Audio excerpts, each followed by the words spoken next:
Hey everybody, welcome back to RotoCurve Live for Week 17. It's already the last week of the NFL season. Feels like just yesterday when we did our first episode of this live show, RC Live, for the NFL.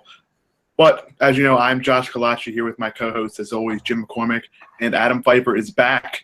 Last week he had a bout with a horrible kind of flu. He tried to get the flu game going, but he sounded like Gollum, for those of you that are fans of Lord of the Rings. So we're glad to have Adam back this week. Hopefully his voice sounds a little bit better. It looks like his camera sounds a little bit better. So before we move on, let's just check in. Adam, are you okay? I mean, you just had to jinx it. No, I'm good. Little cold on Christmas. Coughing my lungs out a little bit, but I got better just in time to watch Rex Ryan ruin the Bills' season and potentially their franchise. So it's all good. So at that point, you would rather be sick, I think. Yeah. What we're going to do here, as always, on our either way you look at it, I was sick. So yeah, you were sick either way. Even when you got healthy, you were trying to watch. We have your savior this week in EJ Manuel, so that's good. No, it's not. We'll talk about that later. Of course, on RC Live, as we do each and every week, we will all discuss our favorite players, some guys we are targeting, and of course, at the end, we'll give our bold calls. So with Week 17 on the horizon, let's jump right into it. Jim, we'll start with you. Before we jump into quarterbacks, how are you doing? I know we have some sad things going on in Philadelphia sports. Yeah, it's Philly. It's how it goes. But, hey, we have Joel Embiid, so that's really all that I worry about right now. He's the shining force. I want him to play every position in every sport. I don't want to jinx it, but the guy's a marvel, whether it's on social media or just in general. Hopefully he gets his date with Rihanna one day. But, I think there's some games to identify this week. I think you said it before the show, and Ricky and I talked about it this week. Week 17 is about who do you, cross off, right? It's about paring it down to identify which games will you actually invest in, because it's not the worst Week 17 that we've had, but there are some teams that we want to avoid. And even teams like the Giants, I agree, we'll get into it, but Paul Perkins, for example, somebody that Adam mentioned that he likes, that's interesting. But in general, those kind of teams that don't have anything to play for, but we're assuming they play, I'm kind of avoiding them as well. So, but we'll get into that. Yeah, absolutely. It's a week, just to kind of preface the show, it's a week where you have to really look at players on teams that are playing for something. And on the contrary, you can look for players that are playing for teams that aren't playing for something. They kind of want to get a look at their future going forward. Of course, being EJ Manuel starting for the Bills, we don't know if he's good or not. I don't know what one game we're going to do, but we'll talk about that later. But is take a look at the standings in the playoff picture while you're setting your lineups this week. Looking at the AFC, all 6 teams are set, but there are still some teams playing for home field. Of course, the Raiders and the Patriots, but the Raiders don't have Derek Carr, so that's going to be tough to happen. With that being said, the Patriots are going to try to get that last W to secure home field. We know that the Steelers and the Dolphins are both 10-5, but the thing is, the Steelers are basically playing nobody. I mean, when you look at it, they're not starting Big Ben. They're not starting Le'Veon Bell. Antonio Brown's all out. All those guys are going to be out because their spot is not moving. So it's interesting to see how all these teams will shape out. And it means the DFS landscape is going to change. Wait, too. I thought they were just resting those guys because they're playing the Browns. So, you mean they actually don't need to play those guys? Yeah. Well, I mean, I think either way it could be a possibility, right? I mean, if you start you at quarterback and then me and Jim become the Fitzgerald, Toussaint, and D'Angelo Williams of the world, they would still win, right? Yeah. I'm Toussaint for sure. So you can definitely beat Toussaint. I look like a D'Angelo. So yeah, and then real quick, moving on to the NFC, that's where we have a lot of things happening here. The Cowboys are locked in, doesn't matter at all. They're going to be playing all 3 quarterbacks this week. Don't recommend playing any of them, maybe Mark Sanchez. But Ezekiel Elliott shouldn't get a full workload. Of course, the rest of that offense should sit as well. It's interesting. We'll talk about the individual players. But the Packers and Lions have a lot to play for. The Falcons have a lot to play for. The Bucks have a lot to play for, and the Redskins. So there are some teams to target. Now, just diving into the individual players, that's what you guys are all here for. Jim, we'll start with you. What about quarterbacks? Do you look at anybody specifically this week? Yeah, I mean, there's the obvious Aaron Rodgers interest, right? I mean, just the guy's, 11 touchdowns, 0 picks over his last 5 games, the winning streak. He's Aaron Rodgers again, right? He's the coveted elite. I know he's getting up there in age, but everything lines up here. The Lions have the lowest pressure rate in the league, 19.8% of the time. Are they creating a hit, harry, or sack on their opponent? Ezekiel Ansah has been quiet all year. It's really not a very impressive front seven in general. It's kind of a 1 or 2 man playmaking defense, right? And we were talking earlier in the season about how they were keeping opponents down. Well, that stretch is over. They were facing seemed almost matchup induced, right? The Lions' success at that point. So, we're at a place now where he had 4 touchdowns last time he played them, right? And it was an efficient game in Lambeau. And the Lions are one of the worst defenses in the league outside of that stretch. They've given up, I think, the 7th most points per drive. Last week we saw Dak eviscerate them. It just looked easy for the Cowboys. To some extent, I know this is an away game, but I wouldn't be surprised if the Packers fans are pretty loud in there in the Dome. And in any case, this is a playoff game, and Rodgers in a playoff platform. I know it's tough to spend up for the most expensive quarterback on DraftKings, for example, but I think it's entirely worth it. I'll offer some cheaper options as well, but I still think you're getting such cost certainty out of this. You're getting 303 is my projection. Yeah, I'm with you on Rodgers, and I think Adam will agree. This is the guy that should be the highest owned player on the slate. Maybe Jordy Nelson is an exception with some other quarterbacks worth using. But at this point, I think it comes down to cash lineups being Rodgers and Rodgers only. As you said, it's rare to want to spend that much, especially on DraftKings with the price market there. The situation is there's so much other value at different spots in Week 17, always, especially this week, that I think you can do it. And it's probably worth having the quarterback that could finish with the most fantasy points of any player, just being the fact that he will be slinging the ball all game long. They have to win. And even when they're up 2 or 3 touchdowns, it doesn't matter. They still have to score because that defense has left a lot to be desired this year. And the Lions can put up points when they need to. So this is a situation where Rodgers should definitely just be in your cash lineups. I think all of us agree with that. Right, Adam? Yeah, I mean, like Matt Ryan for me is right there, but the issue, and not even the issue really, just the part that really boosts Rodgers ahead of him is the fact that, like, we've seen Atlanta beat teams with the run as well. That's not the case ever with Green Bay, right? I mean, they're 115 passes in the red zone is like not even close to anybody else. Like, it just completely leads the league. They're calling pass like 63% of the time inside the 20. So, like, with all that volume, they're third in passing play percentage behind Cleveland and Baltimore. Like, that's just like Jim talks about all the time. Like, the odds of Rodgers not getting 280 and at least 3 touchdowns is like extremely low. I mean, he's done it so many times this year. He's the hottest quarterback in the league. In my opinion, he's the MVP of the league. Playoff atmosphere game, winning you're in. And you saw last week, like, Dak just went at these corners with Dez Bryant, and Jordy Nelson's the hottest receiver in the NFL right now. I'll talk about, like, that connection when we get to receivers, but yeah, it's Rodgers for me. Just because, like, this isn't going to be a game where Ty Montgomery and Christian Michael combine for 200 rushing yards like we've seen the Atlanta backs do. So that's why Rodgers is clearly ahead. Now, Jim, what about the quarterback on the other side? Are you on Stafford? Yeah, I'm into Stafford as well. The Packers, they've had this improved defense, but even last week we saw, look what they offered up to Sam Bradford, and Thielen. That wasn't really an outlier performance in terms of what teams have been able to do against the Packers. It's the 30th ranked, pass coverage defense on Pro Football Focus.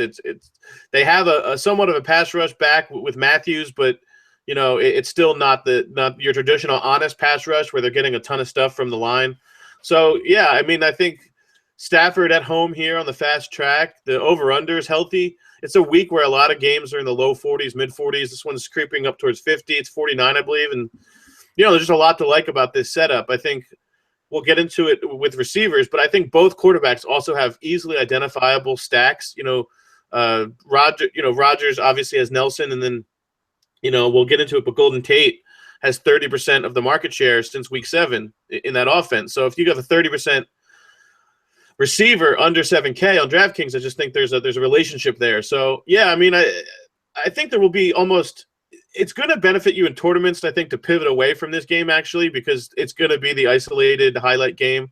But I also think that Stafford at that price, at 6K, is so identifiably safe. I know he hasn't been as good with this hand injury, but, the volume should still be there. And, the fact that he's beating up – and he had his best game of the season against this same exact, team. So I know it's a little different because their pass rush is better than it was in week 4, but – still, I think there's a rapport here and a familiarity where, he can get this done. Yeah, absolutely. I'm with you, and I think Adam will agree, and basically everyone will agree in this spot that these are the two quarterbacks that should be the highest owned, and because they're playing for the most, and they're in good matchup. So all three things happen, especially when you get that Sunday night hammer. People love to play the late games in DFS as well. And this one just happens to be the best game of the whole slate. So other than this game, other than these two quarterbacks, Adam, is there anybody else you're looking at QB? Yeah, I mean, I talked about Matt Ryan. I'm fine with him. But in that same game, this is a great spot for Breeze to have just one of those massive games. He's been kind of hit or miss. Like, he'll have a 320-4 game. Then he'll have like a 301 and 2 pick game. But, like, the Falcons are going to put up points here. I think the total's at 56. And because Atlanta just scores so much, and they're at home, just forces teams to throw. Opposing offenses are averaging 40 pass attempts per game against the Saints or the Falcons this year. It's easily the most in the league. So if you're giving Breeze extra pass attempts, it's just going to work wonders. I mean, they're not a good pass defense. They're allowing 1.9 passing touchdowns per game, 261 passing yards per game, and like if you notice, like. I've heard a lot of people talking about this, and it's a good point. Since the Falcons lost Desmond Trufant, they've been playing a lot more zone. And, like, that's, like, the worst type of defense to play against Drew Brees because he gets the ball out so quick and he's so accurate and efficient. So he could definitely pick them apart. And, the Falcons are also the worst red zone defense in the NFL. They're allowing the opposition to score on 73% of their red zone trips. So, 56-point total. I think Brees is right behind Rodgers for me at quarterback. I think it could be a massive spot for him in what could be the highest scoring game of the entire season. Yeah, and the thing about Breeze, Adam, he's going to be massively, massively under-owned, low-owned, actually. I think he may have a chance to be under 12 to 10%, maybe even in the single digits, because when coming to those two, a lot of people are just going to look at Rodgers and just plug and play without even thinking about it. So I think he makes for a very interesting option. Yeah, and I also like Bortles a lot, which is terrifying. But, like, I mean, you can't play Roethlisberger. You can't play Eli. You can't play some other guys. You can't play Tyrod. So, like, Bortles, had his best passing game of the season in the first game with Doug Marrone and the new coaching staff a little bit. A-Rob went off a little bit. And, it was against the Tennessee secondary that we've exploited all year, but the Colts secondary is definitely not anything to fear. I mean, they don't turn the ball over. They have 4 picks all year long, and we know that's what Bortles' kryptonite is. But they don't take the ball away. They're getting pressure on 21% of their 21% of the time. It's 31st in the league. So we definitely don't want Bortles being under duress, and it looks like the Colts won't be able to do that. And this game should also be relatively high scoring. They're in the dome. You don't have to worry about weather, even though if it was in Jacksonville, you wouldn't really have to worry anyway. And with Jacksonville having an applied team total of around 3 touchdowns on a team that 72% of their touchdowns have come through the air, like if they get 3 touchdowns, I know Chris Ivory's actually in a decent spot, but like I think Bortles is in a really good spot here, and the price is very fair, especially on DraftKings. So, yeah, I mean, Week 17, man, Bortles and cash might be a thing. It sounds so weird after everything that's happened over the last 2 months, but he was excellent. Last week we did talk about him being a top option in that matchup and with the volume and things of that nature. And actually, our DFS pro on hand, Brian Healy, loves that Jacksonville offense in DFS, especially this week. I just published his cheat sheet, and he may or may not be on that Jacksonville offense. So be sure to give that a look. Jim, what about you? Are you on Bortles, or are you looking at other cheap quarterback options? Yeah, no, I also like Bortles. I mean, I try to watch every AFC game because I help with the projections for ESPN, and I try to watch every one. And Bortles looked good. I don't know what to say. He looked like he played well last week. So, I mean, past even the numbers, he just played well. There was a rhythm that was established that there usually isn't. Like, his dropbacks were cut short. He wasn't like, dropping back seven steps and waiting for a miracle to happen. And also they moved Robinson around, right? There was a little bit more creativity with their deployment, and it's the new coach factor too, I guess. Somebody came in and started changing what wasn't working to an extent. So yeah, and like Adam said, this Colts defense is just identifiable in every way to target. So I like that. I think another angle for tournaments, because I don't trust his floor in cash, but would be Alex Smith. I mean, he's the pricing floor on DraftKings. He's literally $5K. You can't get cheaper than that. You know, he's the same price as Jeff George. You know, he's the same price as Donovan McNabb this week. So, you know, you can't get cheaper than what he cost. And he's in a game. You mentioned the AFC teams that have incentive. Well, the Chiefs are chasing the Raiders here for the division crown and for the bye. So, you know, it's a really pivotal game for the Chiefs themselves. And there's not a ton of upside or reasoning to love Smith besides the fact that he probably has the best yak weapons in the league. You know, when you combine the fact that he has Kelsey, who's just been incredible with yards after the catch, and then you throw in, you know, Tyreek Hill, and even Spencer Ware has. Last time Spencer Ware played this San Diego team, he had 160 yards receiving, something ridiculous. Like, he went crazy. So, you know, a career high in receiving last time he played them. Maybe I'm overrating that. Maybe it was 129 yards receiving. Either way, it was a ton. And the point is that, you know, this Chargers team has a really nice defensive line and has some good outside corner play, but up the middle, safeties and linebackers is where you beat them. And I think, you know, where the Chiefs are built is that way. And more importantly, it's just a game with incentive and a bottom dollar player. Yeah, I'm with you, guy. I think that's one of the situations where, like, with Smith being that price minimum and with all the other quarterbacks people are going to consider, they'll just completely stay away from them. And it's not like there is players at other positions that you just completely fade all of them at high prices. David Johnson is still in play. Right. There's some high-priced receivers still in play. So if you get Breeze or Rodgers, it'll be hard to fit those guys. But getting a guy like Alex Smith at $3,000 less will allow you to do so. So it's definitely worth using. And like you said, the upside's limited. But at that price, doesn't really matter too much because 200 yards and 2 touchdowns is well over the value. 17, 18 points, and it's gravy. So exactly. And we saw him run a little bit more last week too, which is something he didn't do at all in the season. Okay. Last year he did it a lot, which is why he was really interesting. But like if he starts running more, then he's almost kind of like Tyrod. You know, he can get you like 30 rushing yards. I actually thought about him as kind of he was the honorary Tyrod of the week. Yeah, except, you know, he, you know, for whatever reason is actually valued by his team. So, yeah. I heard the pure disappointment in Adam's voice. So, I'm so mad. Talk about Tyrod. You have 30 seconds. Go. No, I don't want to. I literally don't want to. For the first time all year, I don't want to. All right. Well, we'll just have a moment of silence for Tyrod with the Bills. Now, are you moving fanhood and saying if he goes to any other team? If he goes to the Cardinals and gets to throw passes to David Johnson, it's going to be tough. So you're going to move to Arizona if that happens. It's a good move. Hell no, I'm not dealing with that humidity. But all right, let's move on to running back so Adam can talk about his favorite player in the world and David Johnson. Just real quick before we do that, the recapping of quarterbacks. We talked about Rodgers and Stafford. Of course, as everyone likes, they should be highly owned and playable in cash games just based on ownership. Adam mentioned Drew Brees as a very good pivot, and Jim mentioned Alex Smith as well. We talked about Blake Bortles and some other options too. Last thing. In tournaments, Kirk Cousins is super interesting. The Giants probably going to rest some of their starters at some point.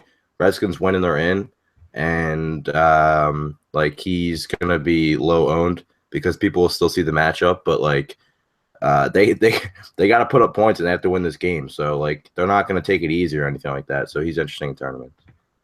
That is an interesting option. I know a lot of people like those receivers too. So why not take the quarterback? We will talk about that in a few.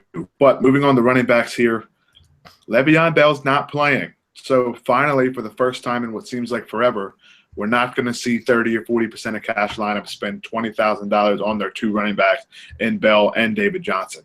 Somebody's going to have to use somebody relatively cheaper. But with David Johnson being at the top, he's still going to get the touches. They still want to keep the streak rather alive. So we don't really have to talk about him. But, Adam, we'll start with you. Running back this week, who are you building around? Or is it a situation where you're looking to punt with all the other options? Yeah, I mean, it's last week to play David Johnson, right? So he needs 159 receiving yards to become the third player, I think, in NFL history to have 1,000 rushing and 1,000 receiving.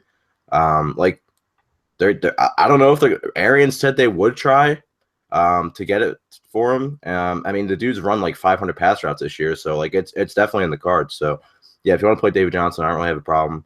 Devontae Freeman, I know we don't bank on touchdowns, but he has like along with the Garrett Blunt has like some of the highest touchdown probability this week, I think. You know, we know last time that Atlanta played the Saints, he and Tevin Coleman teamed up to be RB1 and RB2 in fantasy. The Saints have been better against the run lately, but like it's still a good spot. Freeman's fourth in the league in red zone attempts and attempts from inside the 10. He's also handling almost 85% of their carries from inside the 5. And this team runs the ball from inside the 5 a ton. If you roster Julio Jones a lot, you know that for sure.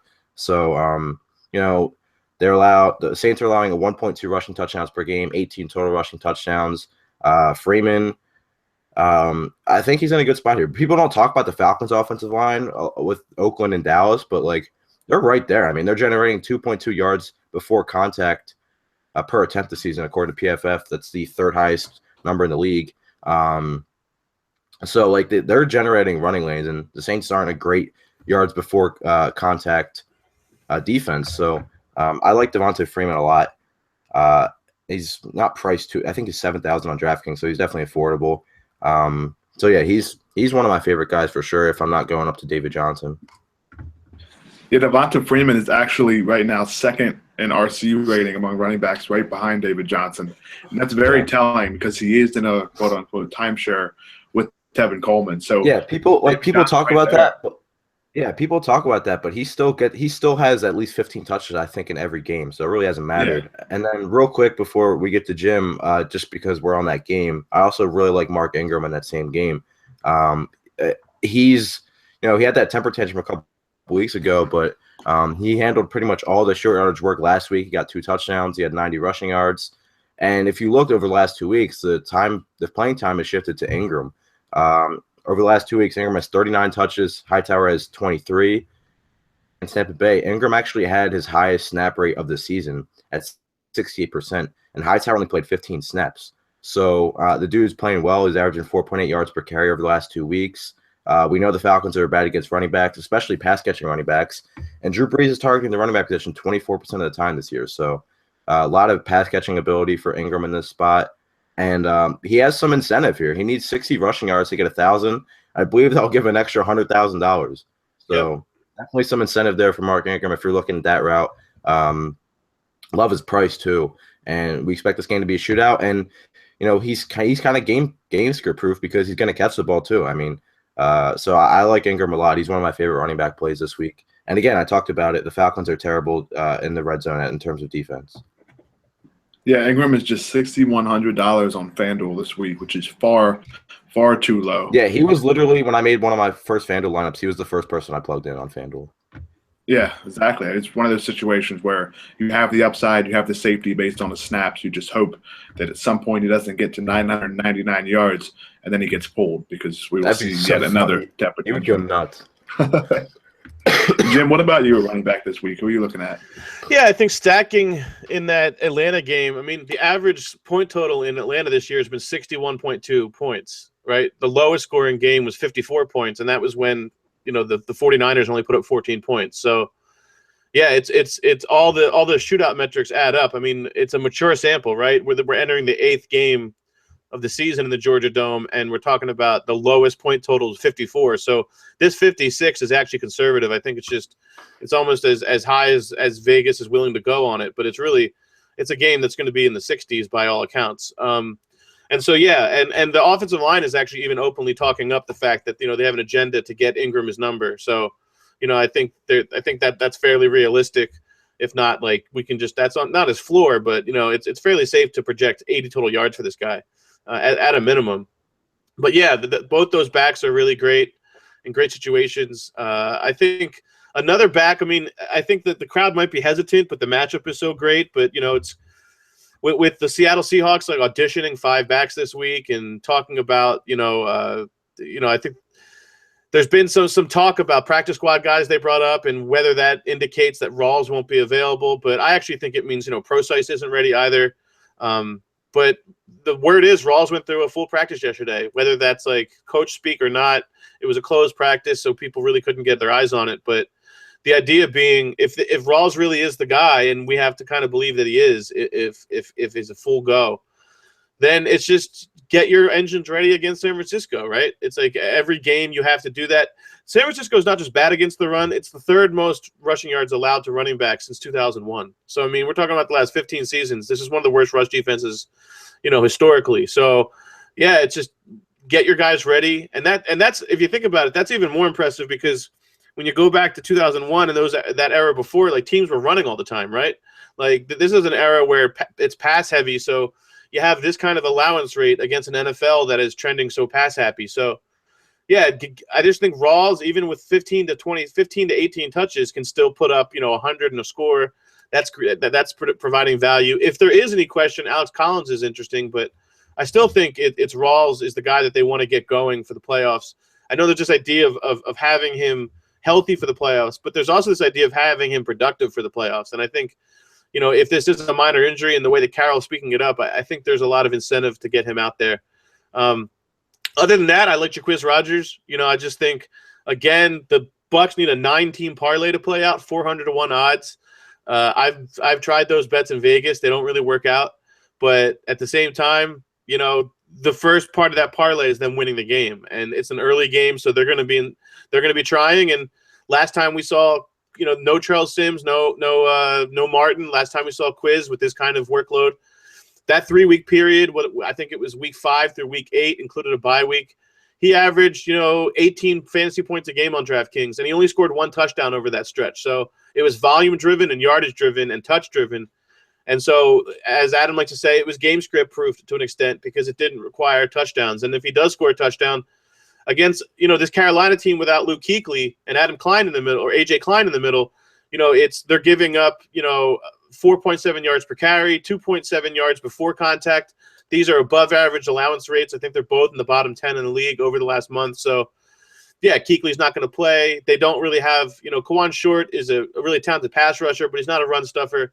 So they don't really have that hog in the middle to take up 2 gaps. So I just think it could be a really nice day for Quiz, and even if it isn't efficient, 30 touches could be on the way.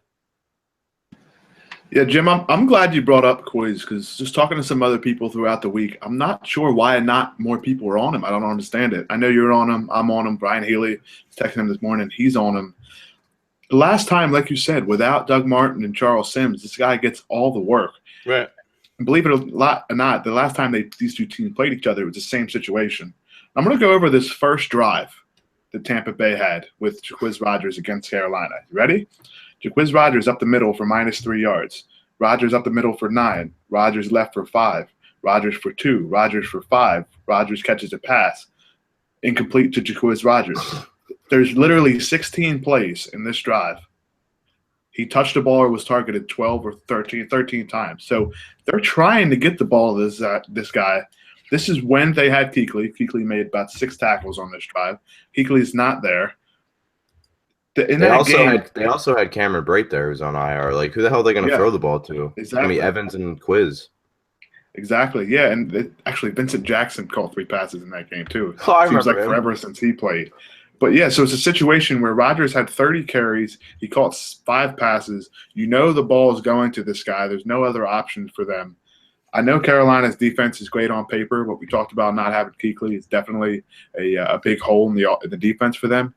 You have to give this guy a chance in your lineup. And as Jim said, even if he doesn't score, 30 touches, I don't want to say is complete lock, but 35 last game, and that was with all the other weapons. Unless Tampa Bay goes down big early, which I can't see happening against the Panthers, this guy has a chance to have a lot of touches and a lot of fantasy points. For a cheap price, I have to have him in my lineups. Yeah, and, Tampa Bay quietly is 6th in the NFL in plays per game. Like, they play at a relatively fast pace. So, 25 touches, he should get there. And what is he? 4,900 on DraftKings, 5,200 on FanDuel. I think he'll be popular for sure. But people worried about the matchup. I don't think if you're getting 25 to 30 touches, I don't really think it matters. Yeah. It's just kind of incredible. Yeah, I don't think so either. You can build a lineup with with Ingram and Quiz or Quiz and Freeman, and you're getting what's that 12,000 or something you're paying, and you're getting 45, 50 touches with goal line work. Yeah, exactly. And one more guy I wanted to touch on before you guys finish up the running back position. I understand D'Angelo Williams is old. I understand he's maybe saved for the playoffs. I don't think it's going to happen. They haven't needed him in the last 5, 6, 7 weeks with Le'Veon Bell. They never give this guy a chance to carry the ball. And because, honestly, they don't need to. Le'Veon Bell is a workhorse. He carries the ball. He catches the ball. He's not playing this week. D'Angelo Williams is far too cheap. He's min-priced on FanDuel. Even if he splits work with Fitzgerald Toussaint, Landry Jones isn't throwing the ball more than 40 times tops. I expect the Steelers to have at least 80 plays, maybe even more than that, against the Browns. So if you're going to split 80 plays in the running game, if I'm getting D'Angelo Williams at min price, 20 carries against the Browns, you guys are on board with that too, right? I can't be crazy here. The ceiling's amazing. Yeah, I pulled up because remember he obviously was their starter in the beginning of the season. I pulled up a tweet I had from September 19th. And it was D'Angelo Williams in his last 11 games without Le'Veon Bell. 21 carries per game, 93.6 yards per game, and 14 total touchdowns. So, we know the pedigree this dude has when Le'Veon's out. I think it's going to be more of a split, but at minimum salary on FanDuel, I don't really care. And remember, this dude last year, I believe I remember correctly, he led the NFL in red zone attempts. Yeah. So, when they get in close, it's probably going to be him over Toussaint. And they're going to get in close, even with Landry Jones and those guys. They're going to get in close against Cleveland at home. So, yeah, I mean, I don't mind him. Another cheap guy is Sproles. Darren Sproles. He's all they have left at running back. What is it, him and Byron Marshall for the Eagles? So, remember the last time they played Dallas, he touched the ball, 25 times or whatever.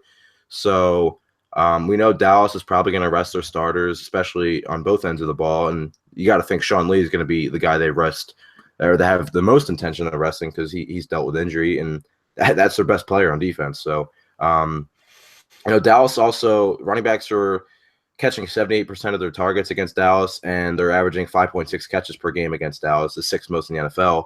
We know Carson Wentz is among the bottom of the league in yards per attempt, so Sproles should get 5 or 6 catches in this game, I think. And if he gets 5 or 6 catches, I mean, at 4,000 on DraftKings, he should crush value. So, you gotta like Sproles as a cheap guy, and then the last cheap guy I kind of had interest in. If we get any word, we talked about earlier, would be Paul Perkins. If we get any word, Rashad Jennings won't play. The Redskins are one of the worst tackling defenses in the league, one of the worst run defenses in the league. So I would definitely have some interest in him. But right now, it's probably more of a tournament play because we don't know exactly how to play. Now, we talked about the situation with Darren Sproles, and there was a report this morning that he's looking at retiring, whether that's this year or next season, remains to be seen. But if it's after this season, there's just an extra narrative there for Darren Sproles' last game. Now, one other guy with a narrative here, Frank Gore. The Colts have not had a player rush for 1,000 yards since 1427. So they need a guy like Frank Gore to have an opportunity to get there. He's very close. They've talked about it happening. And this is another guy. I don't think he's going to retire, but it's a possibility. He's well over 30. He's gotten 1 million touches for 10 years in a row. So this is a situation where I think he is an excellent play because of the narrative, and it's not like he's facing the Seahawks or the Broncos or the Packers rush defense. It's Jacksonville, who their defense has been better, but they're still not in the upper echelon of teams defending the run. So I think Frank Gore makes for an excellent option here. There's 4,700 on DraftKings. He does catch the ball out of the backfield. And in a game where he needs to get these yards, I'm not quite sure they're going to be putting in the Robert Turbins of the world that often. It's 70 total yards every week with a chance to score. So I mean, in cash, if you're looking for that floor, I always am interested in Frank Gore.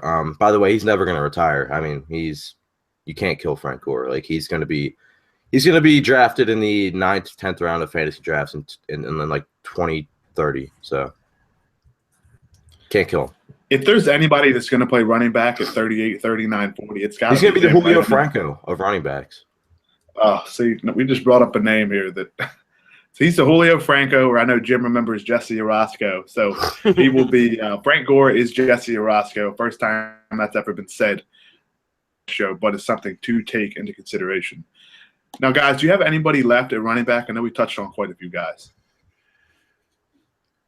Yeah, I probably have a couple more. I like Dion Lewis to an extent. I think this is a guy who's had 37 touches the last 2 games. People aren't really talking about him. I know Blunt is like Adam said, probably the best probability for a touchdown this week, facing a Miami defense that's soft and 9-point dogs at home.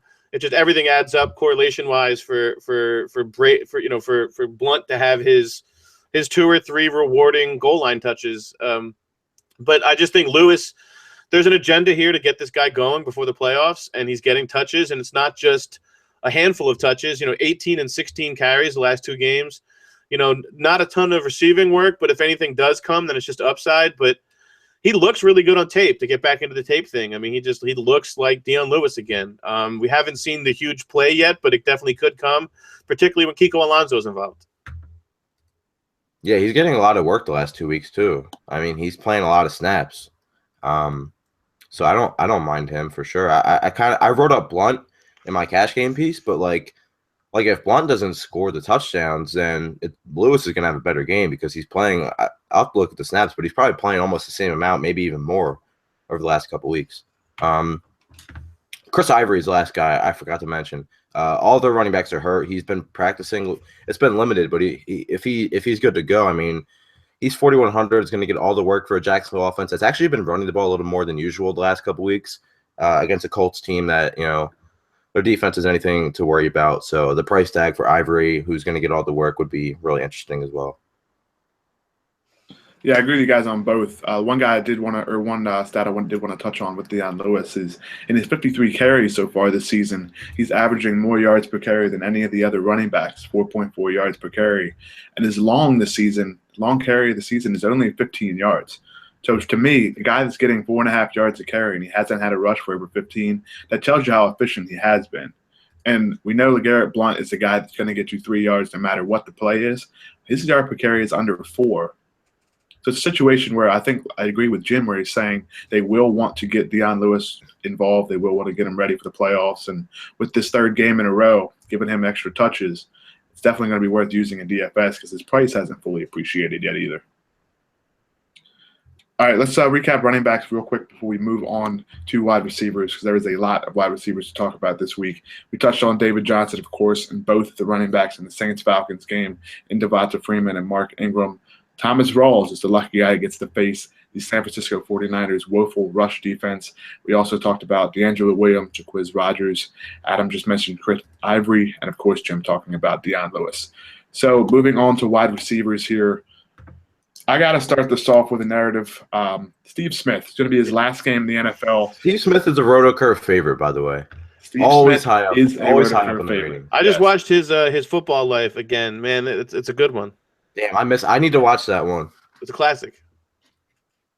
He's one of these guys where I think the reason he's rated so highly is because all of us here at RotoCurve were afraid if we don't rate him highly, he's going to come and completely beat us up. He's literally one of the most terrifying guys in the history of the NFL, and he's 5'9", 180 pounds. So it's one of these situations where this week he's going to get the ball. I mean, it's his last game. It's a situation where he's going to get the targets. He's going to get touchdown targets, red zone targets.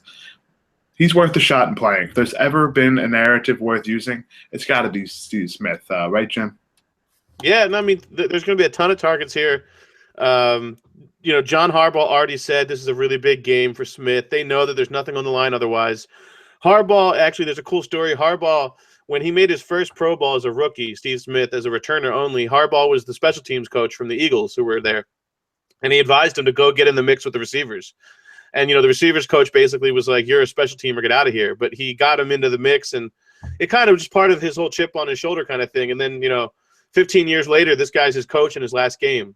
So Harbaugh's been an advocate for this guy the whole time. I know there's narratives, and people kind of poo-poo narratives sometimes. But if it's your last game and you're a Hall of Fame receiver, and you're a guy who came back from an Achilles injury and kind of is the spiritual leader of your team, I don't think it's that silly to consider that he's going to get 10+ targets, and they're going to game, in the red zone, they're going to game bubble screens for him. They're going to get this guy the ball. They just are. It's not that different than last week when we saw, even though they were losing and it ended up being part of their actual game script, but like Antonio Gates, that play that they gave to Gates in Cleveland, that was completely a narrative driven play. I mean, like that was just purely for the record. And I think you're going to see the same thing here. He's not chasing a record or anything, but top 10 in receiving yards, top 6 or 7 in receptions. I think he's just behind, Tim Brown or something silly like that. So yeah, Hall of Famer, getting the ball, it's going to happen. Yeah, and definitely need to reiterate the fact that he's a Hall of Famer, because I've gotten in many arguments with people saying he's not, and that's ridiculous. He's top 10 in receiving and receptions. And the fact that he led the league, he did the Triple Crown one year, receptions, yards, and touchdowns on a team that was like, if we had advanced analytics, they were like the worst passing team in the NFL. So for him to do that, that's winning the Triple Crown on the Padres. You know what I mean? That's incredible. Yeah, he's the best. And just adding that, Steve Smith has some history against the Bengals. For those of you that may remember, he had the issue with Drake Kirkpatrick. And him and Adam Jones are just a complete clash of personalities. He threw Pac-Man Jones in that touchdown, right, last year. Yeah, threw him on the floor. That's right. Yeah. Yeah, weren't those two talking smack on him earlier in the year? Yes, yeah. So I'm playing Steve Smith in cash, man. If anything, just for a salute. And he's not like if you took the narrative out, like he's not a bad play otherwise. Like he's getting 7 to 10 targets a game, and an offense that leads the NFL in pass attempts per game. So I'm fine with Steve Smith for sure. But we all know the GOAT this week is Jordy, right? Yep. Jordy, comeback player of the year, like not even a question, right? Yeah, I mean, Jordy's incredible, right? Earlier in the season, his separation didn't look great, but they still just found ways to game it to him. And he had those games with 12 yards and 2 touchdowns. I mean, that might be an overinflation, but they got him. They schemed him the ball in a lot of ways, and now he's Jordy again, right? I mean, the last 5 games, Rodgers has a passer rating of 148.9, targeting Nelson, perfect 158.3. So 81% of his passes he's caught over that period. The Lions are allowing the highest completion percentage in the history of football, 72.9%. That's not going to change. I mean, Rodgers is going to complete enough passes for that to be the all-time record. When you're competing with the 2011 Colts defensively, then that's embarrassing. So, yeah, everything lines up. I know it's an obvious game and it's a chalky setup, but it's chalk for a reason too. Sometimes the crowd's right. And, I think, if you're going to pivot from him, it would probably be Mike Evans, just because, again, incentive, playing against younger corners for Carolina, 20 fantasy points last time he played them. And the volume's been down for Evans, but I still think there's the upside. The ceiling's still there. Yeah, so Jordy over the last 5 games during their winning streak is averaging 7.6 catches per game, 105.6 yards, and he scored 5 times. He's the hottest receiver playing with the best quarterback in the NFL and the hottest quarterback in the NFL in a must-win game against a secondary that Jim said is allowing the highest completion rate in NFL history. He leads the NFL in red zone targets and targets from inside the 10. He's catching 75% of his targets from inside the 10. 76% of the touchdowns against Detroit have come through the air, the highest rate in the league. It's Jordy, man. Jordy's the top guy. Just he's almost a lock for a touchdown. And with Cobb out, he's played in the slot more, which has actually been beneficial for him. So love Jordy. I kind of like Julio in this spot. I think this is a spot where I think Delvin Breaux and Ken Crawley are out. Not that Ken Crawley is a great corner, but Julio could be running routes against 4th-string corners on a bad defense. And we know the total in this game. We know the points are going to be scored for Atlanta. And you got to think they're going to want to try to get Julio going a little bit before the playoffs, right? He hasn't been 100%. He's been in and out of the lineup. So I think Julio is going to be relatively low owned for a matchup against the Saints. And I'm kind of interested in that. And then Doug Baldwin I love a lot. The Niners are one of the worst defenses in the league in terms of fantasy points allowed from the slot. We know Doug Baldwin runs 75% of his routes from the slot. Dude had 19 targets last week, caught 13 of them. The Seahawks need to win to clinch a first round bye, I believe. So they're going to try to put up points. They will put up points against the Niners. So Doug Baldwin, I think, is one of my favorite receivers as well this week. And then, yeah, Mike Evans is a great play as well. We know the Carolina secondary has been bad this year. And, again, Cameron Brate's out, so that just kind of solidifies his red zone usage, I think, because Brate was the only other person getting red zone usage. Occasionally it'd be Humphreys, but it was more fluky. It really was Brate was emerging as their red zone guy, and now it's definitely going to be exclusively Evans. How about the other guy for the Packers? Devontae Adams. This is his third year. Yep. We've heard the whole thing about the third-year receiver. The guy has 69 catches for 966 and 10 touchdowns, still with one game to go. He should have 12. Should have 12. Dropped Actually, 2 looking touchdowns back, against the plus Bears. this game, he could end up with about 18 with all the drop touchdowns he's had this year. Now, two of them, I will give him credit. It was about negative 400 degrees. It's hard to catch anything, let alone a football from Aaron Rodgers in that spot. But the bottom line is he has the matchup. He has the game script. They have to score.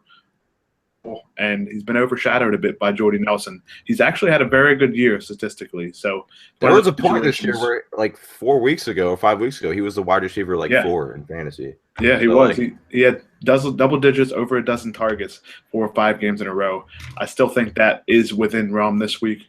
You can like this is all of a sudden, like, with Cobb being in and out of the lineup, and even when he's in the lineup, he's getting like 4 targets. This has become a really concentrated offense with, it's Rodgers, Jordy, and Adams. So, like, you can easily make a double stack with those guys.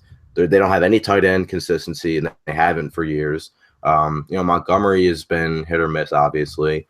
It's not like Geronimo Allison's going to come in and catch 2 touchdowns, and now he's going to have 2 touchdowns. I said that, so I just love stacking both those guys at Rodgers. If Rodgers throws 3 touchdowns, like, do you really think one's going to go to Allison, one's going to go to Jared Cook, and one's going to go to Richard Rodgers? Like, yeah, chances of that happening are. If you feed Jordy and Adams and you play Rodgers, and you're something else. Yeah, I'm going to be building a lot of lineups around that. Just 2 more guys I want to talk about in the mid-range before we look at other receivers. I think you have to pay attention to DeAndre Hopkins and Allen Robinson this week. It hasn't been the best of years for either one of them, but they're still the number 1 target on their team. They have a quarterback, both of them, that will be looking their way. And the matchups are there. Hopkins has the Tennessee Titans, and the Colts is the matchup for Allen Robinson. So it could be a little bit tougher with Vontae Davis, but we saw Amari Cooper make some nice catches over Vontae Davis last week. So, yeah, and Jim mentioned, like, they moved him around last week. So, like, if they do that again, he won't see all of Vontae Davis. Hopkins, the Texans are locked in, right? They don't have anything to play for, but they said they're going to play their starters for most of the game, I believe. If I could be wrong, but the Titans corners are literally right there with the Eagles for the worst in the league. So absolutely. Hopkins could eat them up. Jim mentioned Golden Tate earlier, and I heard Mike Tagliere, Pro Football Focus, earlier in the week talk about how Demarius Randall has given up like 5 touchdowns in coverage over the last 4 or 5 games. He's been bad, and Tate's their offense right now. I mean, Marvin Jones has faded out exclusively. So in a game they're going to have to throw to keep up. They're going to have no Theo Riddick probably. I don't know if Zach Zenner is going to do what he did last week. I like Tate a lot in PPR. He's one of the best receivers in yards after the catch, and we know the Packers secondary struggled, and they given up big plays. So I like Golden Tate a lot. I think he's cash game playable this week.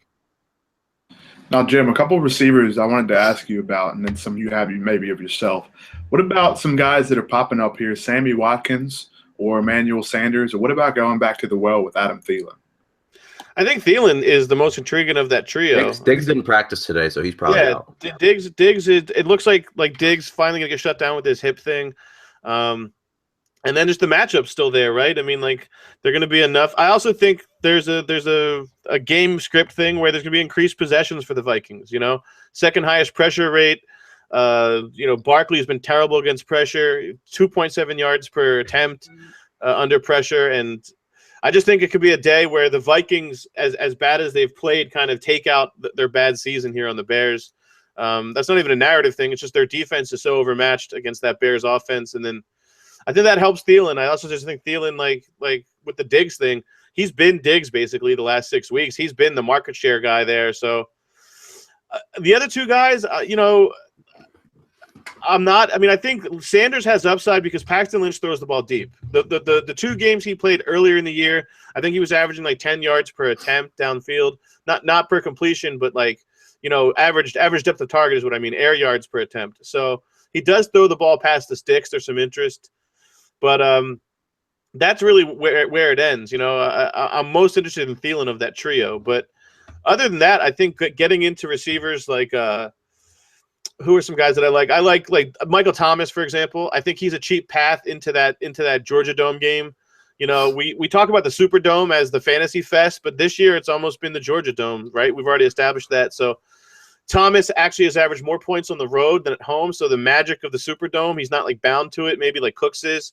I think Cooks is interesting in tournaments, but I think Thomas works in both formats just because – he has this established, relationship. He's also caught something ridiculous, like 78% of his passes from Breeze, which is also a function of Breeze, but still just there's a lot of efficiency there for a rookie. And then, you've already mentioned Steve Smith. I love Steve Smith. And Golden Tate is a guy I'm going to have in almost every lineup. And I'm fine with him also. I think Thomas and Tate are guys that transition well between cash and tournaments because there's a high floor and a high ceiling, which is really what you want with every player. But yeah, I mean, ever since week 7, since Marvin Jones has kind of like become more of a low percentage vertical guy, and Tate's become the high volume, possession valve that we always thought he would be.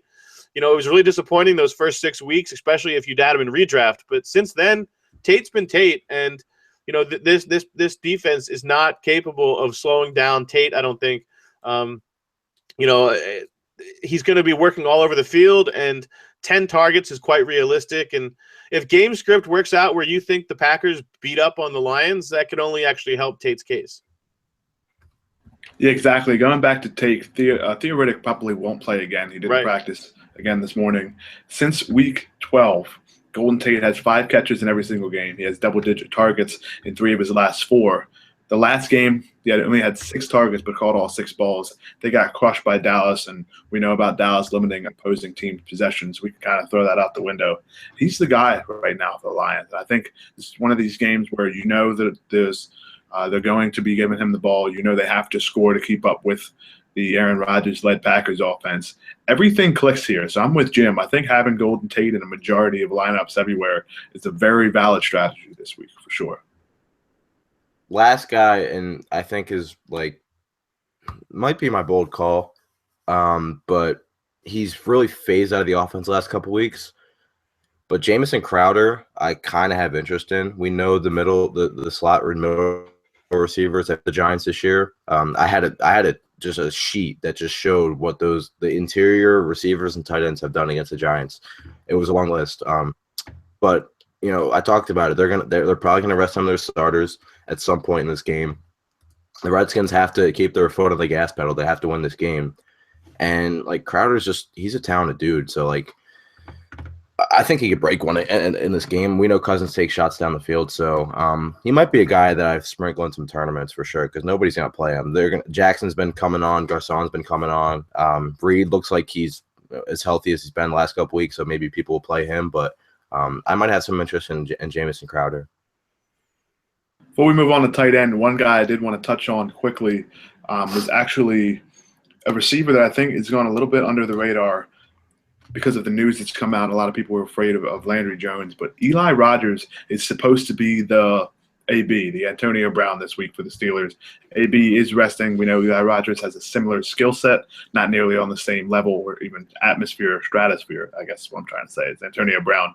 But the situation remains is Landry Jones did one thing in college. He had one thing in the preseason, and that was throw the ball 3, 4, or maybe 5 yards to be a deep pass. That's the only way he's going to be able to complete a pass. We're not looking at deep passes to Sammy Coates or Haywood Bay if he's back. We're not looking at deep passes to any of these other guys. So I think Eli Rogers and the tight ends are the only players really going to catch a high volume or receive a high volume of targets. So I think Rogers is definitely somebody you can look at. He's just 5,700, or rather he's 4,000 on DraftKings, 4,700, which is $200 over the minimum on FanDuel. You know he's going to get the volume. And for as bad as Landry Jones is, that benefits a guy like Rodgers who will be running a ton of short routes because, honestly, that's just as far as Landry Jones can throw the ball accurately. Yeah, and he'll still run out of the slot, and that's where Cleveland's been bad all year. So, yeah, I mean, I think he'll still run out of the slot, right? I mean, Yeah, definitely. They'll probably put Coates on the outside with either Hayward Bay Hamilton. or Kobe Hamilton. Yeah.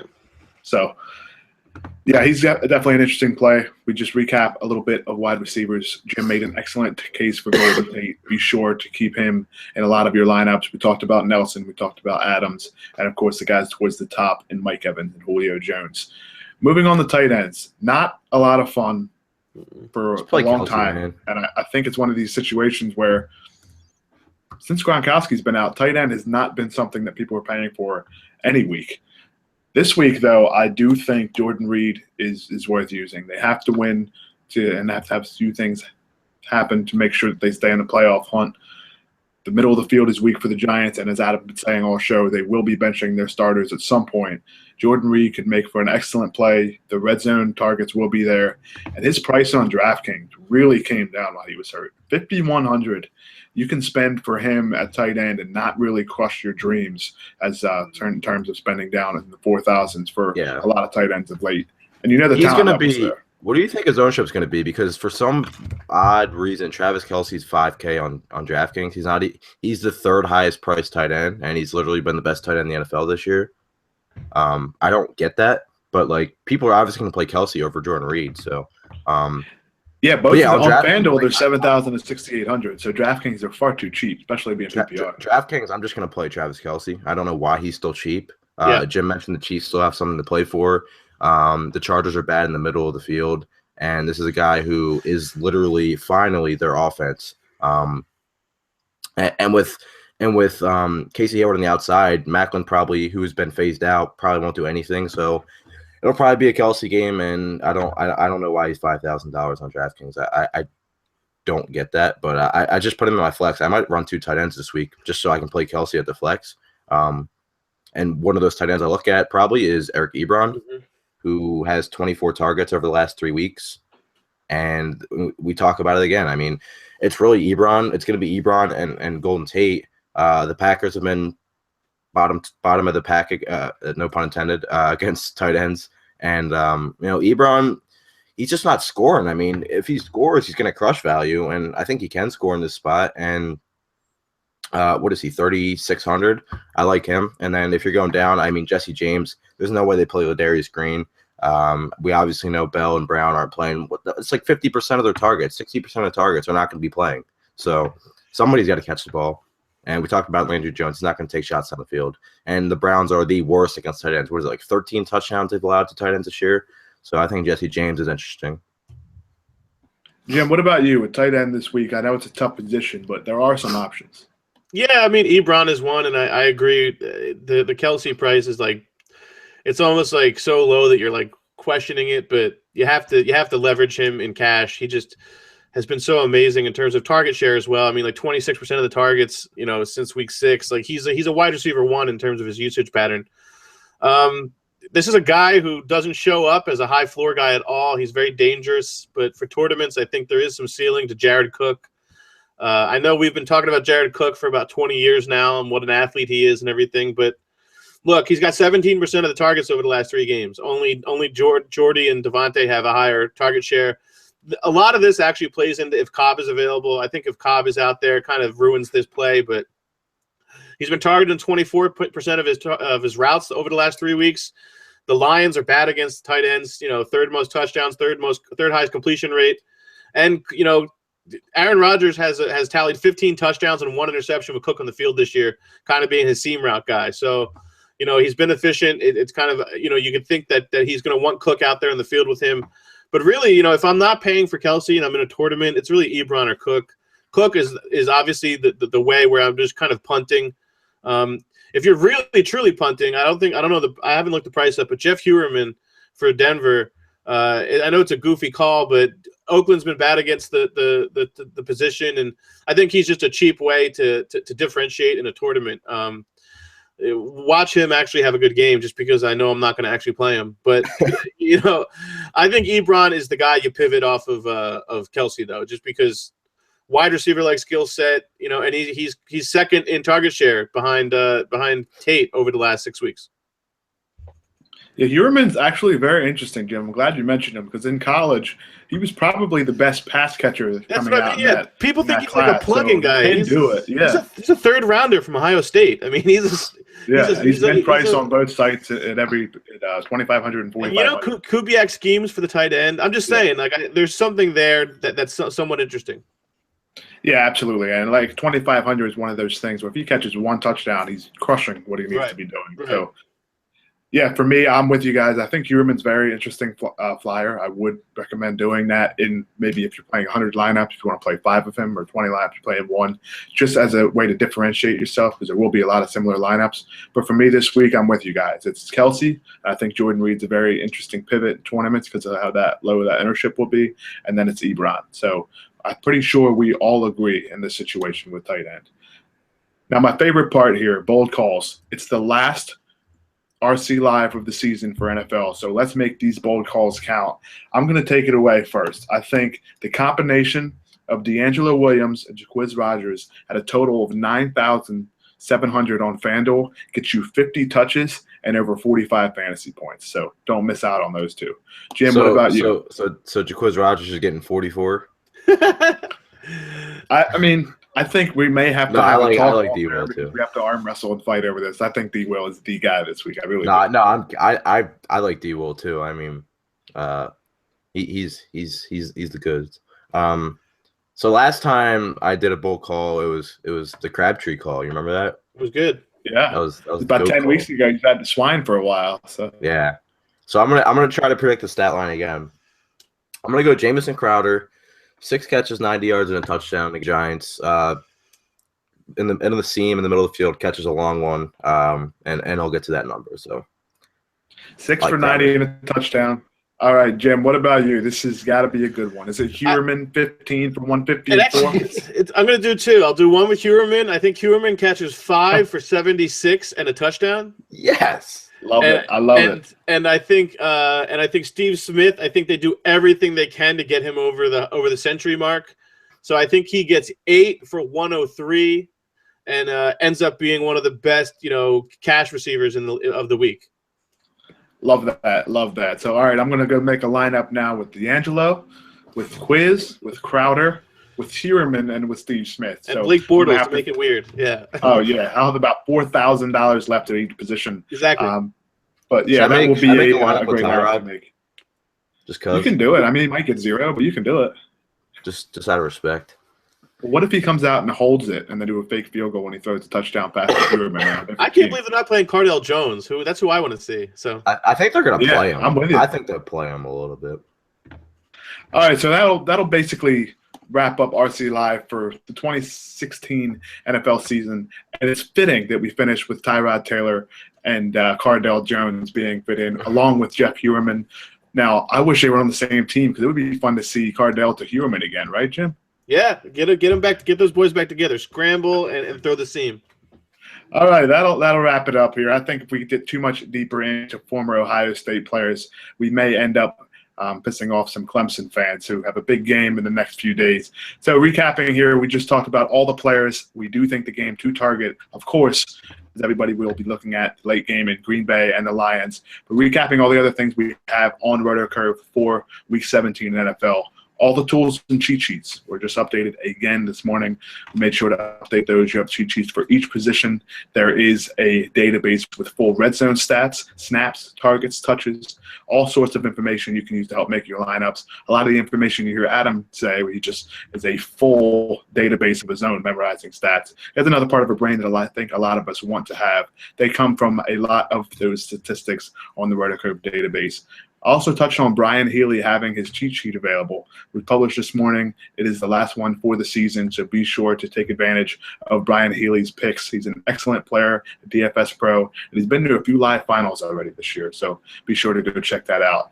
Adam's cash game piece will be up within the next hour or two. It's a long one. It is one of the situations where you have to read because there's so many stats, there's so many picks, there's so much information you can use to help your research in NFL DFS. And for those of you that play NBA, Jim will have an NBA piece up later on this afternoon, so be sure to take advantage of that. All the TJ McConnell for those of you that play NBA as well.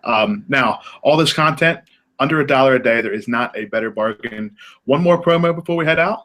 RotoCurve is offering 2 tickets and a full experience to the big game in Houston. So be sure to check that out on rotocurve.com/big-game. Sound like Ricky Sanders there, but I'm going to try to give my best chance to kind of emulate the way he speaks about that promo, because it will be a fun one. I hope one of us take it down, because I would love to go. This has been RC Live for Week 17, as always on rotocurve.com. For Adam Pfeiffer and Jim McCormick, I'm Josh Kalachi. Until next time, hopefully we do an NBA one. Good luck, and let's win some Buckies. Peace.